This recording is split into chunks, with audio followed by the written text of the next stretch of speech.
The night everything began, the city lights outside my office window looked like 1,000 silent witnesses, glowing without mercy, watching my life hang by a thread. My hands were shaking, not from cold, but from the weight of a truth I had avoided for years. By morning, if nothing changed, I would lose my inheritance, my family name, the company my father built with his own blood and breath, and the last fragile connection to a man who had loved me the only way he knew how. I needed a baby. Not someday. Not eventually. I needed a child now, or everything would collapse. If you believe in kindness, second chances, and stories that change hearts, please pause for a moment and like, comment, share, and subscribe to the channel, The Kindness Chronicles. Your support keeps stories like this alive. I had never imagined my life would be reduced to a single impossible condition written in cold legal ink. My father's will had been clear and unforgiving. The company would remain mine only if I produced an heir within 1 year of his death. He had believed blood was continuity, that legacy required flesh and breath. I had called it cruel when I first read it, but grief had numbed me then. Now, standing at the edge of that deadline, cruelty had a sharper name, fear. I was not a bad man, but I was a lonely one. My marriage had ended quietly, without scandals, without shouting, just two exhausted people admitting they had grown into strangers. There had been no children, only promises postponed until time ran out. After the divorce, I buried myself in work, convincing myself success could replace everything else. It never did. Success only made the silence louder. That was when she entered my life again, not as fate, but as an unexpected reminder of humanity. She worked at one of the company's charitable foundations, a woman whose presence softened rooms hardened by money and power. She was calm, intelligent, and carried grief with dignity.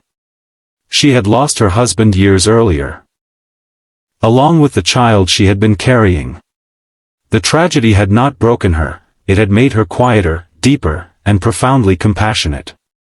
I had always respected her from a distance, never imagining I would one day stand before her, stripped of pride, asking for something that could change both our lives forever. When I finally told her the truth, without dramatics, without excuses, I felt smaller than I ever had. I explained the will, the deadline, the inheritance that would vanish if I failed. I admitted my fear, my selfishness, and my desperation. I said I needed a baby, not out of convenience, but because I was about to lose everything I had been raised to protect. I did not ask immediately.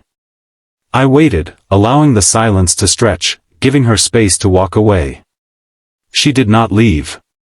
She listened, not with judgment, but with a sadness that reflected her own history. When she finally responded, it was not with anger or rejection. She said there would be a condition. Her voice was steady, her eyes unflinching. Whatever this arrangement would be, it would not be built on lies, control, or abandonment. She would not be a solution to a problem. She would be a partner in a responsibility greater than both of us. That condition changed everything. We agreed to something that looked simple on paper but felt enormous in reality. No secrecy, no pretending for the world while hiding the truth from ourselves. If a child came into this world, they would be loved openly, not as a legal requirement but as a human being. She demanded respect, independence, and a future that did not revolve around my fears. And most of all, she insisted that if at any point the child became a burden instead of a blessing, the arrangement would end. No money, no inheritance, no company was worth damaging a life that I agreed, though I was terrified. Not of the condition, but of the mirror it held up to my soul. The months that followed were some of the hardest of my life. There were no romantic montages, no cinematic shortcuts. There were doctor's visits filled with quiet hope and quiet disappointment. There were nights when I sat alone in my house, realizing how empty it truly was, and mornings when I questioned whether I deserved the chance I was being given. Through it all, she remained steady, grounded, reminding me, sometimes gently, sometimes painfully, that this was not about saving a company. It was about becoming worthy of a child. When the first test failed, something inside me cracked. I had prepared myself for loss in business, for betrayal in boardrooms, but not for this kind of vulnerability. She saw it immediately. Without speeches or dramatic gestures, she showed up, sometimes with silence, sometimes with presence, and taught me that strength did not mean control. It meant endurance. As time passed, something unexpected happened. I began to change. I listened more. I slowed down. I started noticing the people around me, the employees whose lives depended on decisions I made without thinking, the communities our foundation served, the small moments of kindness I had overlooked for years. The fear that once drove me started to loosen its grip, replaced by something unfamiliar but powerful, responsibility rooted in care, not obligation. Then, on an ordinary afternoon, the impossible became real. The confirmation came quietly, without fireworks, but it felt like the world had exhaled after holding its breath for months. I did not celebrate immediately. Instead, I sat alone in my car and cried, not from relief about the inheritance, but from the overwhelming realization that a life was beginning because of choices I had made when I was most afraid. Pregnancy changed everything again. Not just her body, but our understanding of each other. There were moments of tension, moments of doubt, and moments when the past threatened to poison the present. Her fears resurfaced, memories of loss, of hospitals, of goodbyes that came too soon. Mine did too, the fear of failing as a father, of repeating my own father's mistakes, of loving something I could lose. But something stronger than fear held us together. Honesty. Patience. The shared understanding that neither of us was perfect, but both of us were trying. As the due date approached, the company crisis that had once seemed like the center of my universe faded into the background. The board meetings, the legal documents, the inheritance clause, all of it felt smaller now. I still cared, but differently. I had learned that legacy was not preserved through blood alone, but through values passed on deliberately, daily, imperfectly. The night the baby was born, time lost its meaning.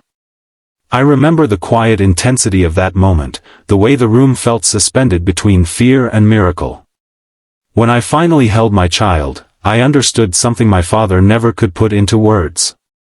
Control had never been the point. Love was. In the months that followed, life did not become easier, but it became fuller. Sleepless nights replaced late meetings. Laughter echoed where silence once lived. She and I navigated a relationship that defied simple labels, not a fairy tale, not a contract, but something honest and evolving. We were two people who had met at the edge of loss and chosen to build something fragile and real.